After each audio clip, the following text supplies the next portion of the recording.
order to pursue a career. In order to do that, you know you have to work hard.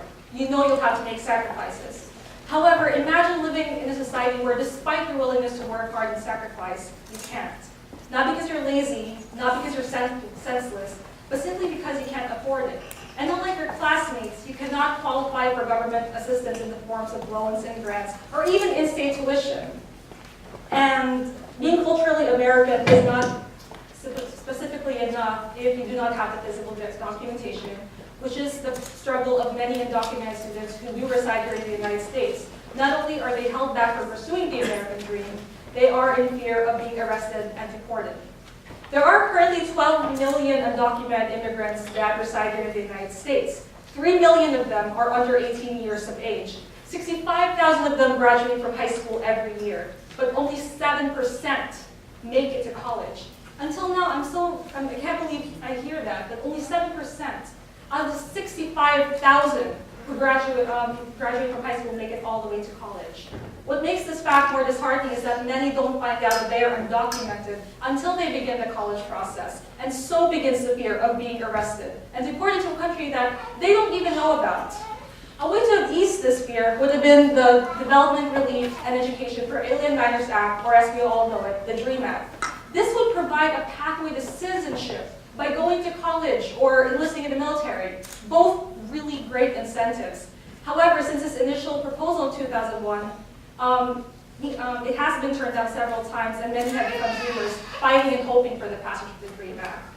And President Obama tried to alleviate this issue with the Deferred Action for Child Arrival, and which grants a 2-year relief from deportation for qualifying undocumented immigrants and work permits. Although it does relieve the issue of deportation, it is a band-aid approach because it doesn't solve the problem. It does not provide a pathway to citizenship, and it doesn't really solve the financial aid opportunities that many students really need.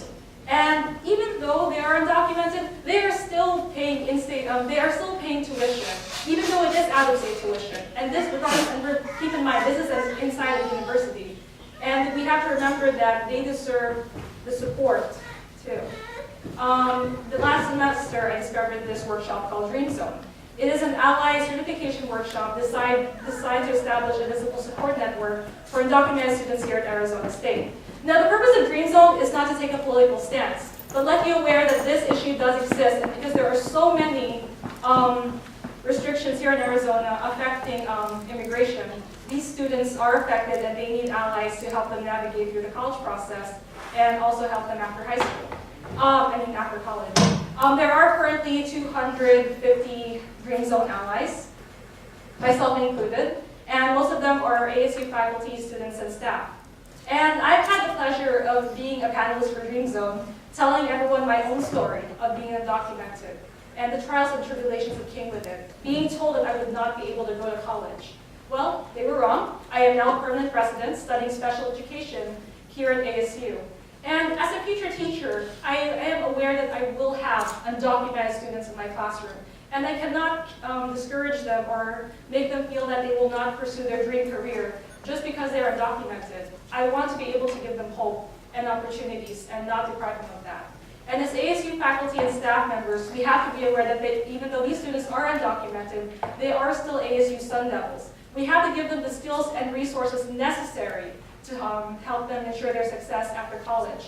We have to, politics aside, we have to get past our biases and misconception and be aware of the federal and state policies that are affecting the undocumented college student experience.